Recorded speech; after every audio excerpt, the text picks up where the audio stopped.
Krishna Hare Hare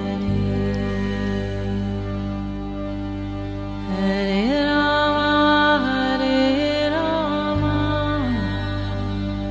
Rama Rama Hare Hare। नमस्कार, radio मानव रचना 107.8 FM पर मैं हूँ सरता आपके साथ। तो शुरू हो चुका है प्रोग्राम आत्मदर्शन। जी हाँ, प्रोग्राम जिसमें हम बात करते हैं उस प्रभु की, उस चेतना की, उस आत्मा की, जिसे जानने की हम कोशिश करते हैं विभिन्न प्रसंगों से, विभिन्न पुस्तकों से, विभिन्न ग्रंथों से। और इस प्रोग्राम में हमेशा की तरह अपना ज्ञान हमारे साथ बांटने के लिए स्टूडियो में मौजूद हैं रागलेखा दासी जी, चरण आश्रित युगाचार्य श्री श्रीमद भक्ति वेदांत नारायण गोस्वामी जी की शिष्या। रागलेखा दासी जी, आपका स्वागत है हमारे स्टूडियो में। हरे कृष्ण। रागलेखा दासी जी, हम बात कर रहे हैं श्री गौरांग सुधा पुस्तक की। चैतन्य महाप्रभु जी की ये जीवनी है, जिन्होंने नवदीप में जन्म लिया, अपने भक्तों का कल्याण किया, सन्यासी रूप धारण करके उन्होंने विभिन्न दिशाओं की यात्रा की और अभी वो मथुरा और वृंदावन की यात्रा कर रहे हैं। और जो प्रसंग हम आपसे जान रहे हैं अपने पिछले एपिसोड से, वो है सनातन गोस्वामी जी को ज्ञान देना, उनको हर तत्व से, कृष्ण तत्व से मिलान कराना, उनको ज्ञान देना कि किस तरह से प्रभु को प्राप्त किया जा सकता है। और सबसे सर्वश्रेष्ठ मार्ग जो बताया गया प्राप्त करने का प्रभु को, वो बताया गया भक्ति मार्ग। तो इस कड़ी में आगे किस तरह से प्रभु जो है सनातन गोस्वामी जी को और कुछ समझा रहे हैं। जी, श्री चैतन्य महाप्रभु सनातन गोस्वामी जी को कृष्ण तत्व का विचार बता रहे हैं, अर्थात संबंध तत्व का, अभिधेय और प्रयोजन तत्व का। तो कृष्ण से संबंध है, कृष्ण भक्ति से अभिधेय है और कृष्ण प्रेम ही प्रयोजन तत्व है। तो पहले संबंध तत्व के बारे में बता रहे हैं। तो कृष्ण के अनंत स्वरूप है, उनका अपार वैभव है, उनकी 3 प्रधान शक्तियां हैं, चित शक्ति, जीव शक्ति और माया शक्ति। मतलब कृष्ण ब्रज में, जो ब्रजधाम में महाराजा नंद के पुत्र हैं, वे ही अद्वैय ज्ञान तत्व है। उनका नाम, रूप, गुण, लीला किसी भी प्रकार से भेद नहीं है उसमें। उनका जो नाम है और रूप है और गुण है और लीला सब एक है, अलग ऐसा नहीं सोचना चाहिए कि नाम श्रेष्ठ है या रूप श्रेष्ठ है या लीला या गुण, सब एक है, एक जैसी पावर है, चारों चिन्ह में है। तो इसलिए उन्हें अद्वैय ज्ञान तत्व कहते हैं। कृष्ण समस्त विश्व तत्वों के मूल है, उनसे ही समस्त अवतार प्रकाशित होते हैं। ईश्वर परम कृष्णा सर्व कारण कारणम अनादिर आदिर गोविंद। सब ईश्वर परम कृष्णा सच्चिदानंद विग्रह अनादिर आदिर गोविंदा सर्व कारण कारणम। तो इसलिए वो बोलते हैं उनसे सारे अवतार निकले और उनके गोविंद आदि बहुत सारे नाम हैं। वो 6 ऐश्वर्य से युक्त है, वो नित्य धाम गोलोक में विराजमान रहते हैं। और उनके जो शास्त्र में 3 प्रकार के अभिधेय हैं, ज्ञान, योग और भक्ति। और 3 प्रकार के साधनों के अनुसार कृष्ण के 3 प्रकाश हैं, ब्रह्म, परमात्मा, भगवान। वदन्ति तत्तत् विदम तत्वम यद ज्ञानम अद्वैयम ब्रह्मेति परमात्मेति भगवानेति शब्दते। जो तत्वविद लोग हैं वो अद्वैय ज्ञान को ही तत्व कहते हैं। अद्वैय ज्ञान 3 रूपों में प्रकाशित होता है। उनका पहली प्रतीति है ब्रह्म, दूसरी प्रतीति है परमात्मा और तीसरी है भगवान। तो इसको ऐसे समझ सकते हैं जैसे कि कोई एक व्यक्ति सहारनपुर से ऋषिकेश जा रहा था, तो उसने हिमालय को देखा। तो दूर से उसने देखा हिमालय तो बस क्या है, हिमालय बस बादल जैसा है और कुछ भी नहीं है, दूर से प्रकाश जैसे आ रहा है। तो ये है भ्रम को मानने वाले। वो केवल दूर से जानते हैं कि भगवान क्या एक ज्योति है, वो बड़ा प्रकाश है, उसका ध्यान लगाओ, यहाँ पे दोनों आँखों के बीच में ज्योति बिंदु का ध्यान करो, बस यही है भ्रम, यही है भगवान और कुछ नहीं है बस। तो और एक व्यक्ति थोड़ा जब और पास आया तो उसने देखा कि जो हिमालय है वो तो पहाड़ है और उस पे लोग भी है और मतलब वेजिटेशन है, पेड़ है, पौधे हैं, जंतु हैं, जीव हैं। तो उसको पता चला ये तो ये है परमात्मा वाले, जिनको आंशिक रूप से भगवान के बारे में पता चलता है। मतलब उनको पता चलता है परमात्मा जो है अंगूठे जितने साइज का है और चतुर्भुज है, 4 भुजा वाला है। तो उनका ये आंशिक ज्ञान है, मतलब पूर्ण ज्ञान नहीं है। क्या हम लोग पूरा शरीर हमारा अंगूठे से रिप्रेजेंट होता है? तो भगवान भी संपूर्ण गोप वेश वेणुकर त्रिभंग ललित हैं, वो खाली अंगूठे जितने साइज के नहीं हैं। तो इसलिए ये लोग भी अधूरे हैं।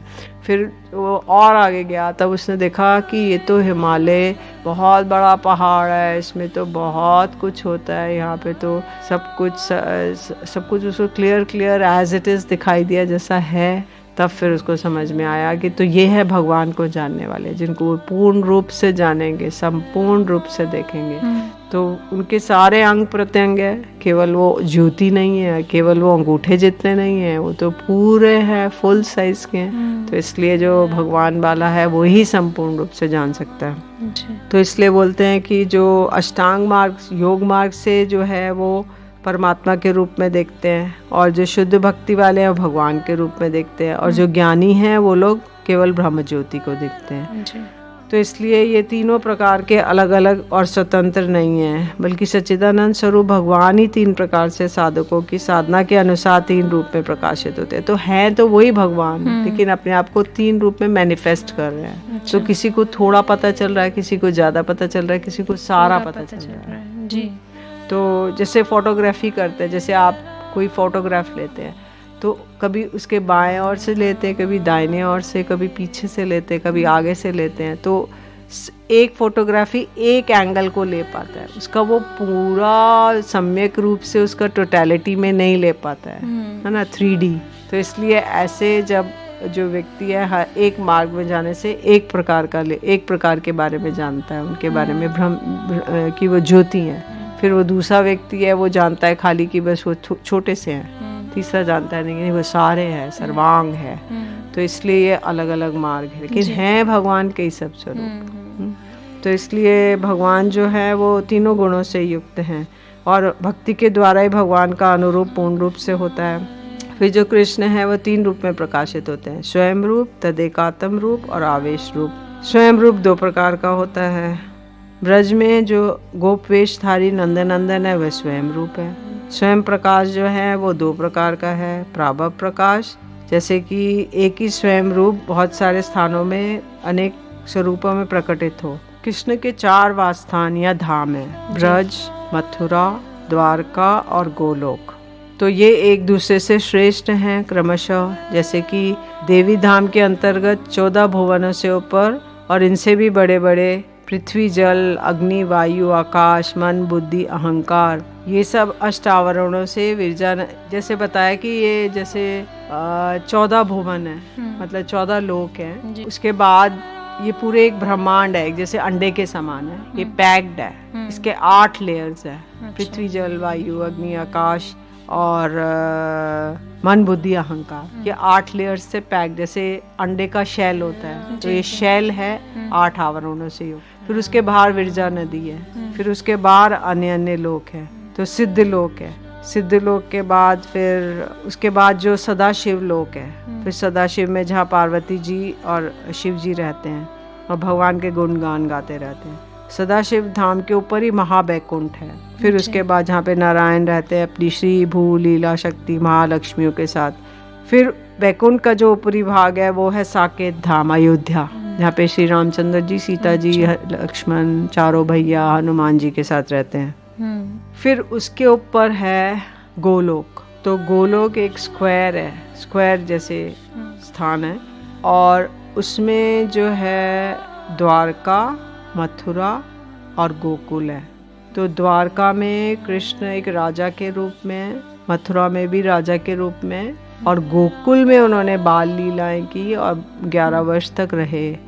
तो इसलिए जो गोकुल है वो माधुर्यमय स्थान है और ऐश्वर्यमय स्थान है द्वारका और मथुरा। तो जो ब्रज गोकुल है, गोकुल में यहाँ पे कृष्ण का गोप वेश है, उनके हाथों में वेणु रहती है और वे नित्य नव किशोर है, नए नए किशोर रूप में नटवर हैं, और गोप गोपियों के साथ उनका विहार होता रहता है। तो इससे श्रेष्ठ और कोई भगवान का धाम नहीं है। तो इसमें धाम में हमेशा ऐश्वर्य जो है माधुर्य से आच्छादित रहता है। और तो ये तीनों जो हैं जैसे गुड, बेटर, बेस्ट, तो ऐसे करके द्वारका, मथुरा और गोकुल। तो इस तरह से कृष्ण अपने सबसे ज़्यादा जो फ्री स्टाइल से रहते हैं वो है गोकुल में। तो वो उनका पर्सनल हाउस है, और वहाँ पे जो अपने माता पिता सखाओं के साथ, गोपियों के साथ वो विहार करते हैं। लेकिन उनका जो ऑफिस है वो है द्वारका और मथुरा और बैकुंठ में तो 4 भुजा के साथ रहते हैं। तो वो और भी ज़्यादा फॉर्मल है। तो फॉर्मल जैसे लोग ऑफिस जाते हैं तो एक फॉर्मल आउटफिट पहनते हैं, लेकिन घर में अपना कैजुअल वेयर पहनते हैं और अपने बच्चों के साथ खेलते हैं, उसके लिए घोड़ा बनते हैं, सब कुछ करते हैं। तो इसी प्रकार से ये है। अब उसके बाद सनातन गोस्वामी जी उनको अभिधेय तत्व कृष्ण भक्ति के बारे में बता रहे हैं। तो वो बोले कि मैंने संबंध के विषय में, संबंध तत्व के विषय में तुम्हें बताया सनातन, अब मैं अभिधेय तत्व के बारे में बता रहा हूँ, जिसके द्वारा कृष्ण प्रेम की प्राप्ति होती है। समस्त शास्त्र को कृष्ण भक्ति का ही अभिधेय कहा गया है। जैसे कि शास्त्र में कहा गया है, श्रुतिर्माता पृष्ठा दिशति भव आराधन विधिम यथा मातुर्वाणी स्मृतिरपि तथा भक्ति भगिनी पुराणाद्या ये वा सहजनी वस्ते तद अनुगा अतः सत्यम ज्ञातम मुरहर भवानेव शरणम। माता रूपी श्रुतियों से जिज्ञासा करने पर आपकी आराधना की विधि के उपदेश प्रदान करती है। स्मृति रूपी बहन है, वह उपदेश प्रदान करती है। भ्राता रूपी पुराण है, वे माता रूपी श्रुतियों के अनुगत होकर वही कह रहे हैं। अतएव हे मुरहर, मुर दैत्य के विनाशक, इससे मुझे पूर्ण विश्वास हो गया है कि आप ही एकमात्र शरण्य हैं। मतलब सारे वेद शास्त्र आदि कहते हैं कि शरण केवल आपकी ही लेनी है। अच्छा। कृष्ण को और जीव मात्र को आपकी शरण लेनी है। तो अद्वैत ज्ञान तत्व कृष्ण स्वयं भगवान है, जीव उनका विभिन्न अंश है।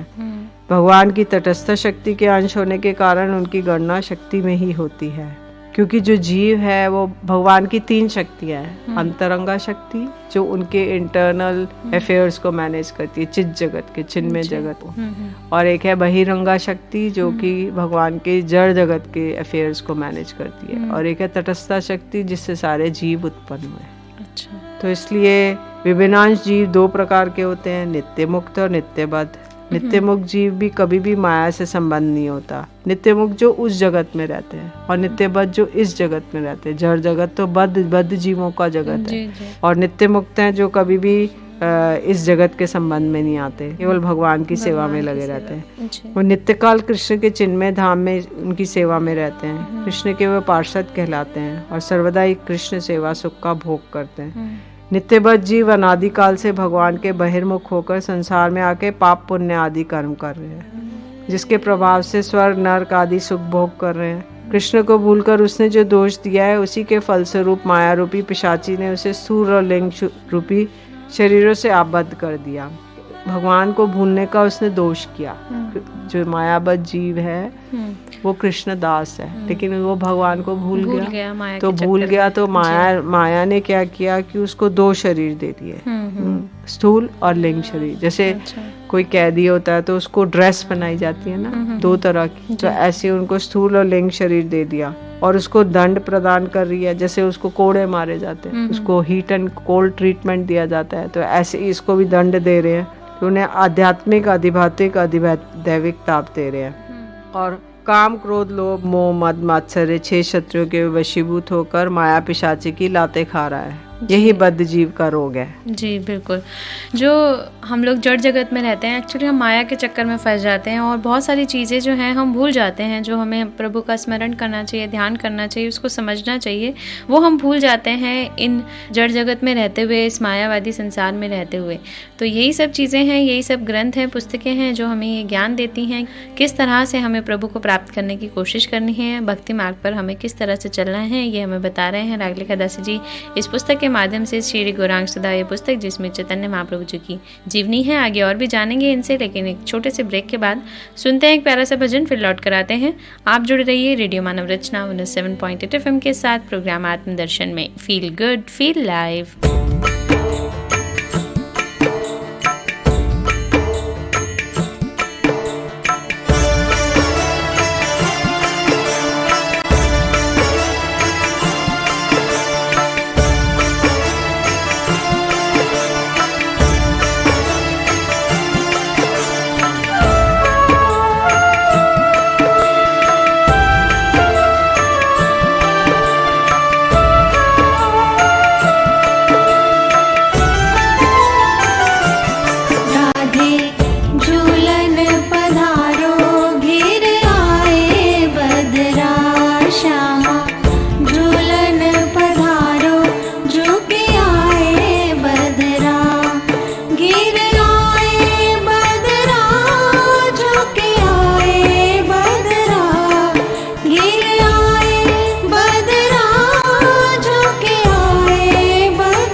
Krishna Krishna Hare Hare Hare Rama Rama Rama Hare Hare। स्वागत है आप सभी का एक बार फिर रेडियो मानव रचना 107.8 FM पर। सरता हूँ आपके साथ। प्रोग्राम है आत्मदर्शन और रागलेखा दासी जी हमारे साथ स्टूडियो में बहुत सारी बातें बता रही हैं हमें। श्री गुरांग सुधा पुस्तक में वर्णित बहुत सारे प्रसंग हैं जिसमें बताया गया कि किस तरह से चैतन्य महाप्रभु जो है सन्यासी होकर हर दिशा की यात्रा की ओर निकले और किस तरह से वो अब ज्ञान दे रहे हैं सनातन गोस्वामी जी को और उनको बता रहे हैं कि प्रभु को प्राप्त करने का सर्वश्रेष्ठ मार्ग कौन सा है, प्रभु का सर्वश्रेष्ठ वास स्थान कौन सा है, कौन कौन सी शक्तियां हैं प्रभु की और किस तरह से प्रभु ने जीव को भी उन शक्तियों से नवाजा है, उन शक्तियों से भरपूर बनाया है। लेकिन जीव ये नहीं समझ पाता है और वो मायावादी संसार में उलझकर रह जाता है। जी रागलेखा दासी जी, और किस तरह से प्रभु जो है सनातन गोस्वामी जी को आगे बता रहे हैं। महाप्रभु ने सनातन गोस्वामी जी को कहा कि अनेक प्रकार के वो कर्म करता है जी और ब्रह्मांड में भ्रमण करता है।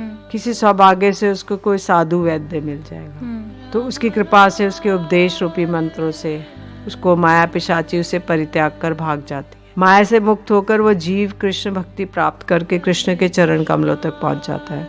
ऐसे शरणागत भक्त भगवान से प्रार्थना करता है, कामदीनाम कतिना कतिदा पालिता दुर्निदेशा तेषाम ज्ञाता मयि न करुणा न त्रपा नोपशन्ति उत्सृज्ये तानथ यदुपते संप्रतम लब्ध बुद्धि त्वमायता शरणम भयम माम नियुक्तश्वतात्मदस्य।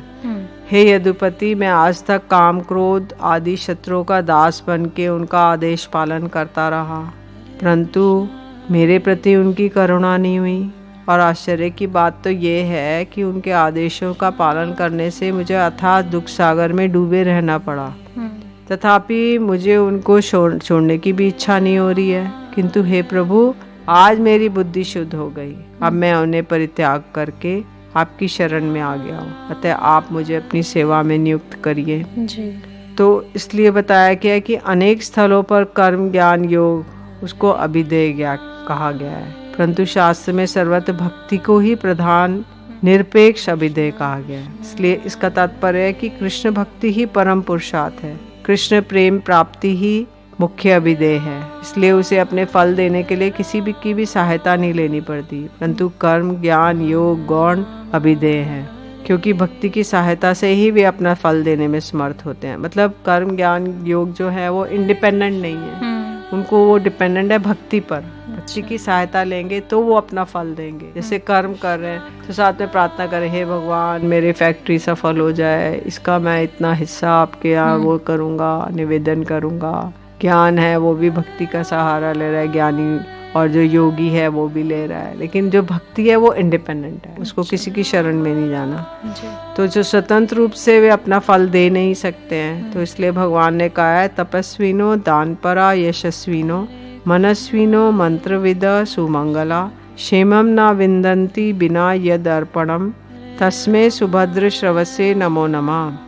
तपस्वी, दानपरायण, यशस्वी, मनस्वी, वेद मंत्रों के ज्ञाता लोग अपने द्वारा किए गए जाने वाले कर्मों को भगवान को अर्पण ना करें। वे कर्म आदि मंगलजनक होते हुए भी उनका किसी प्रकार का मंगल नहीं होता। यद्यपि शास्त्रों में वर्णन है कि ज्ञान से मुक्ति प्राप्त होती है, परंतु इसमें एक गूढ़ बात है कि भक्ति की सहायता से ही ज्ञान मुक्ति देने में समर्थ है। दूसरी ओर भक्ति के उदय होने पर ज्ञान और कर्म की चेष्टा ना करने पर भी उनके फल भुक्ति मुक्ति आदि स्वतः ही प्राप्त हो जाते हैं। हरि भक्ति महादेव्या सर्व मुक्ति आदि सिद्ध्य भुक्त्या अद्भुतास्त स्यात् चेटी का वदन अनुव्रता। हरि भक्ति महादेवी के समान है। इसके अतिरिक्त जो मुक्ति सिद्धियां भुक्तियां दासियों के भांति उसके पीछे पीछे चलती हैं। इससे स्पष्ट होता है कि जिसके हृदय में भक्ति का आविर्भाव हो जाता है उसे भुक्ति मुक्ति आदि चेष्टा बिना चेष्टा के प्राप्त हो जाती है। इसलिए परंतु भक्त उसे ग्रहण नहीं करता, लेकिन जो मुक्ति प्राप्त करने के लिए केवल ज्ञान का सहारा लेते हैं उन्हें मुक्ति प्राप्त नहीं हो सकती। श्रेयश्रितम भक्ति मुदस्य ते विभु क्लिशंति ये केवल बोध लब्ध्य तेषाम अशोक क्लेशल एव शिष्यते नान्यत यथा स्थूल तुषा अवघाति नाम। हे प्रभु, आपकी भक्ति ही आत्म कल्याण का एकमात्र पथ है। जो व्यक्ति उसे त्याग कर केवल बोध मैं ही ब्रह्म हूँ ये जानने के लिए नाना प्रकार के कष्ट उठाता है, उसका परिश्रम वैसे ही व्यर्थ है जैसे चावल प्राप्ति की आशा से भूसे को कूटते रहे तो उसे क्लेश ही प्राप्त होगा। जैसे आप भूसे को कूटते रहे धान को, और उसमें से चावल नहीं है उसमें, तो उसमें केवल परिश्रम होगा लेकिन चावल की प्राप्ति नहीं होगी। तो ऐसे ही आज जो आत्म कल्याण चाहता है वो केवल ज्ञान मार्ग में सोचेगा अहम ब्रह्मास्मि अहम ब्रह्मास्मि अहम ब्रह्मास्मि, तो वह केवल धान को कूटने के समान है, क्लेशप्रद है और उसको कभी भी कोई लाभ नहीं होगा। जी, प्रभु को प्राप्त करने के, उसको जानने के सबके मार्ग जो हैं वो अलग अलग हैं, भिन्न भिन्न हैं, लेकिन इस पुस्तक के अनुसार, अगलेखा दासी जी के अनुसार जो सर्वश्रेष्ठ मार्ग बताया गया है वो भक्ति मार्ग बताया गया है। प्रभु ने जो ज्ञान दिया अपने भक्तों को, सनातन गोस्वामी जी को जो वो ज्ञान दे रहे हैं उसमें उनको यही बता रहे हैं कि प्रभु को प्राप्त करने का, इस जड़ जगत से, इस संसार से मुक्त होने का जो सर्वश्रेष्ठ उपाय है वो है भक्ति। प्रभु की शुद्ध भक्ति से ही इस मायावादी संसार से छुटकारा पाया जा सकता है। ये सब इस पुस्तक में सम्मिलित है, जो है पुस्तक श्री गौरांग सुधा चैतन्य महाप्रभु जी की जीवनी है, जिसमें ये प्रकाशित किया गया है कि नवद्वीप में प्रभु ने जन्म लिया, उन्होंने सन्यासी रूप धारण किया, चैतन्य महाप्रभु के नाम से वो विख्यात हुए और फिर वो जन जन के कल्याण के लिए यात्राओं पर निकले और मार्ग में मिलने वाले अपने सभी भक्तों को उन्होंने भक्ति रूप से, भगवान के भक्ति रूप से अवगत कराया और यही समझाया कि भक्ति से ही उस प्रभु को प्राप्त किया जा सकता है जो साकार रूप में है। और ये सब बातें जो हमें बता रही थी रागलेखा दासी जी। लेकिन आज प्रोग्राम आत्मदर्शन में बस इतना ही। अगले एपिसोड में और भी बहुत कुछ जानेंगे इस पुस्तक में वर्णित प्रसंगों को, लेकिन अभी के लिए रागलेखा दासी जी आपका बहुत बहुत शुक्रिया हमारे स्टूडियो में आने के लिए। हरे कृष्णा। अगले एपिसोड में और भी बहुत कुछ जानेंगे रागलेखा दासी से। अगर आप भी कुछ कहना चाहते हैं इस प्रोग्राम के विषय में, आपकी कोई राय है तो आप हमें SMS कर सकते हैं 8010781078 पर, या आप हमें लिखकर भी भेज सकते हैं अपने विचार। हमारा पता है रेडियो मानव रचना 107.8 मानव रचना एजुकेशन इंस्टीट्यूशन, सेक्टर 43, अरावली हिल, सूरजकुंड रोड, फरीदाबाद। तो अभी के लिए मुझे इस प्रोग्राम से दीजिए इजाजत और सुनते रहिए रेडियो मानव रचना 107.8 FM पर आने वाले और भी प्रोग्राम्स को। Feel good, feel live.